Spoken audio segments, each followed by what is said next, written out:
हाय, मी विशाखा. दिवसभर हो नाही करत फायनली आम्ही आज जत्रेमध्ये जायचं ठरवले. म्हणून आम्ही सायंकाळी लवकर तयारी केले आणि जत्रेमध्ये पोहोचलेही. पोहोचताच यावर्षीची जत्रा खूप मोठी, खूप स्वच्छ आणि खूप सुंदर होती. ते बघून एकदम मन प्रसन्नच झाला.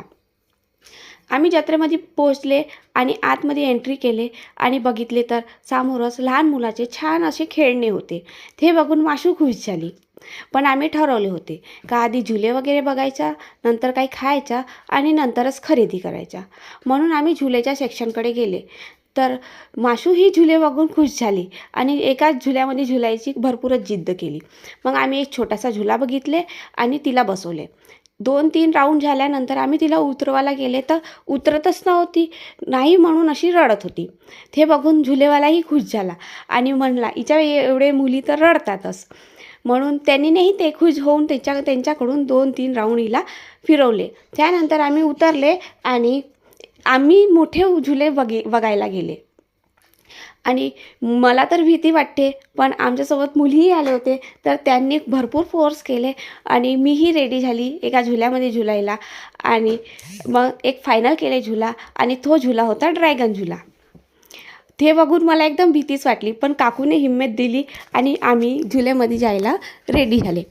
नंतर तिकीट वगैरे काढून वर चढले आणि एक सीट बघितले आणि झुल्यामध्ये बसले. काही वेळाने झुलाही सुरू झाला आणि भरपूरच भीती वाटायला लागली. अशी पोटात वगैरे अशी वेगळीच गुळगुळ गुळगुळ काही होते. आणि झुला वगैरे सुरू झाल्यानंतर मीनेही मोबाईल ठेवून दिले, पडून जाणार म्हणून. आणि झुला झुलून आम्ही उतरले. उतरल्यानंतर थोडा वाटला कसं तरी, पण ठीक झाली मी. आणि छान वाटलं झुल्यामध्ये. भरपूर दिवसांनी झुला झुलून खरंच बरं वाटलं. त्यानंतर नेक्स्ट झुल्यामध्येही झुलाचा म्हणत होते, पण मीने तर नाहीच बोलली. फिरले मुली आणि त्यानंतर आम्ही काही खायला गेले. आम्हीने पाणीपुरी, मसाला पापड, भेल आणि गोला हे सर्व खाऊन आम्ही तिथून खरेदी करायला निघाले. आणि थोडी बहुत आम्ही खरेदी केली. सर्वांनी तर थोडी थोडी खरेदी केले, पण आम्हीने माशूसाठी स्कूटरवाली बार्बी डॉल, त्यानंतर चष्मा, आणखी काय 2-3 अशी वस्तू घेतले आणि आम्ही तिथून निघाले. आणि इथेच माझा आजचा ब्लॉग संपला. बाय.